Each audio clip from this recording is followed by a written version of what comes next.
Welcome to খেল দুনিয়া। North ইস্টের 3-1 গোলের ব্যবধানে হারালো মোহনবাগান। ম্যাচে গোল পেলেন জেসন কামিংস, এছাড়াও গোল করেছেন দীপক টাংরি এবং শুভাশিস বোস।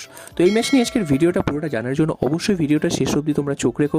আর তোমরা যারা এই চ্যানেলে নতুন এসেছো চ্যানেলটা সাবস্ক্রাইব করে দাও, পাশে থাকা বেল আইকনটাতে প্রেস করে দাও এবং লাইক কমেন্ট শেয়ার করতে কিন্তু একদমই ভুলো না। তাহলে চলো দেরি না করে মেন টপিকটা শুরু করা যাক। তো আজকের গুরুত্বপূর্ণ ম্যাচে মোহনবাগান নেমেছিল নর্থ ইস্ট ইউনাইটেডের বিরুদ্ধে। নর্থ ইস্ট ইউনাইটেডের অবস্থা কিন্তু এই মুহূর্তে খুব একটা ভালো নয়, তবু এই ম্যাচটা মোহনবাগানের কাছে গুরুত্ব ছিল, কারণ মোহনবাগানের এই মুহূর্তে কিন্তু ফর্ম খুব একটা ভালো যাচ্ছিল না। উড়িষ্যা এফসির কাছে কিন্তু কোনো রকমে ড্র করেছিল এবং তারপর কিন্তু এএফসি কাপে কিন্তু 1-0 গোলের ব্যবধানে হেরে গেছিল। তো আজকের ম্যাচটা মোহনবাগানের কাছে গুরুত্বপূর্ণ ছিল এই কারণেই, কারণ গ্রুপ টেবিলে কিন্তু অনেকটাই কিন্তু এই ম্যাচটা জিতলে অনেকটাই এগিয়ে যাবে, তো এরকম একটা পজিশনে ছিল। এছাড়াও মোহনবাগানের সামনে ছিল আনবিটেন থাকার একটা হাতছানি।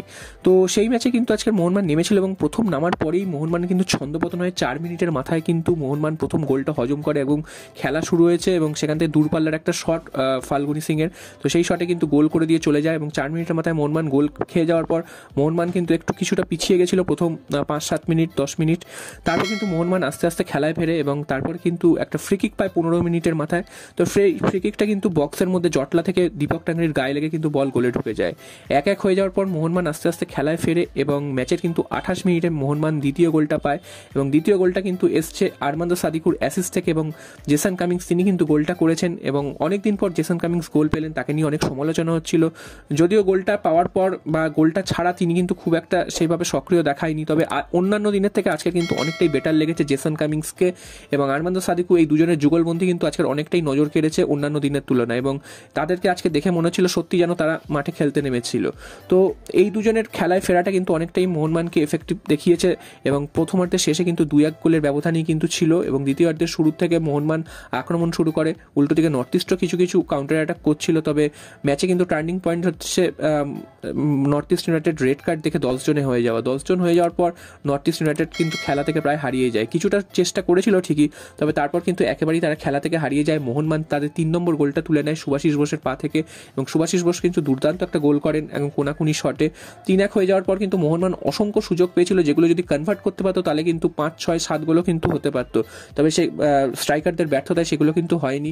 জেসন কামিংস এবং আরমান্দো সাদিকুকে তুলে নিয়ে কিন্তু আজকের হুগো বুমোকে নামানো হয়েছিল, যিনি কিন্তু উড়িষ্যা এফসি ম্যাচে চোট পেয়েছিলেন ওয়ার্ম আপ করার সময়। এছাড়াও কিন্তু দিমিত্রি পেট্রাটস অনেক দিন বাদে তিনি কিন্তু মাঠে নামলেন, প্রায় 1.5 মাস পর মাঠে নেমে কিন্তু তিনি দুর্দান্ত পারফরমেন্স করেছেন। গোল পেলেও পেতে পারতেন, অনেকগুলো সুযোগ তিনি পেয়েছিলেন কিন্তু কাজে লাগাতে পারেনি। এছাড়া মনভীর সিং আজকের কিন্তু ম্যাচে ফিরেছেন, তিনিও কিন্তু গোল পেতে পারতেন, তিনিও আজকের অনেকটা ভালো খেলেছেন। ডান দিক থেকে তিনি কিন্তু তার ওঠানামা কিন্তু আজকে চোখে পড়েছে।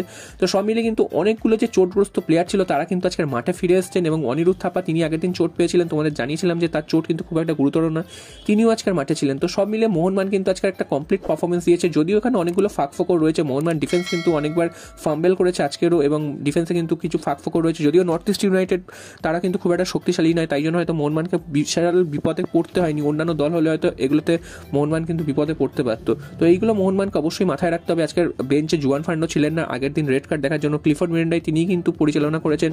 তো মোহনবাগান 7খানা ম্যাচ কিন্তু আনবিটেন রইল, যেটা কিন্তু আইএসএল এর ইতিহাসে আর এর আগে কখনো হয়নি, কোনো দল করতে পারেনি এবং 6টা তার মধ্যে জিতেছে এবং একটি মাত্র ড্র করেছে।